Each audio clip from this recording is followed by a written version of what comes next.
Nationwide, at least 1 out of 10 students misses nearly a month of school every year.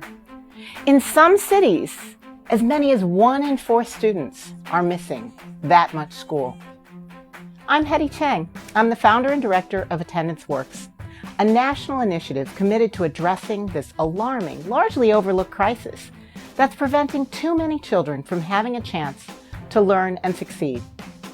When a student misses 10% or more of the school year, or about 18 or more days, we call that chronic absenteeism. That is a red alert that a student is headed for academic trouble and eventually for dropping out of high school. Too often, we think that absences aren't a problem as long as they're excused, or that a child's learning won't be affected unless he or she misses a lot of days all in a row.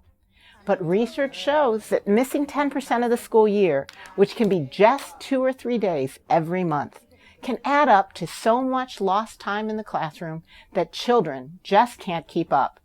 And we don't realize that poor attendance isn't just a problem in high school. It can start as early as kindergarten or preschool. Many of these early absences aren't truancy or skipping school. They're excused absences occurring for a variety of reasons. Even so, they all add up to lost learning time. If chronic absence continues year after year, some students may have missed half a year of instruction by the time they reach 3rd grade. Emerging research shows that children chronically absent in both kindergarten and 1st grade are far less likely to read proficiently at the end of 3rd grade. If children don't show up for school regularly, they miss out on the chance to acquire fundamental reading and math skills and to build a habit of good attendance that will help them throughout their education and in the workplace. Children from low-income families are especially hard hit. Children living in poverty have fewer resources to make up for the lost learning opportunities and are more likely to experience chronic absence because of the economic and health challenges they face. And when too many children miss too much school, the constant churn affects the whole classroom. It's harder for teachers to teach and other students to learn. The good news is chronic absence is a problem we can solve. Families, schools, and communities working together can improve attendance. What can we do? Here are a few key strategies. Engage families. Many parents and students don't realize how quickly early absences can add up to academic trouble. Community members and teachers can partner with families to build a culture of attendance through early outreach, incentives, and attention to data. Fix transportation. The lack of a reliable car or simply missing the school bus can mean some students don't make it to class.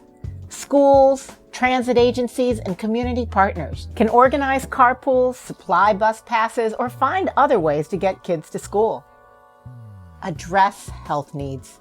Health concerns, particularly asthma and dental problems, or simply a lack of medical care, are among the leading reasons students miss school in the early grades. Schools and medical professionals can work together to connect children and families to healthcare and information. Track the right data. Schools too often overlook chronic absence because they only track average daily attendance or unexcused absences, not how many kids miss too many days for any reason. Check out the Attendance Works website for data tools you can download for free. This is just a beginning. There is a growing number of communities making a difference. In New York City, the mayor has launched an impressive interagency effort that involves partnerships with nonprofits, businesses, health, law enforcement, housing, and the media. A major accomplishment has been helping 9,000 students by assigning these students to Success Mentors.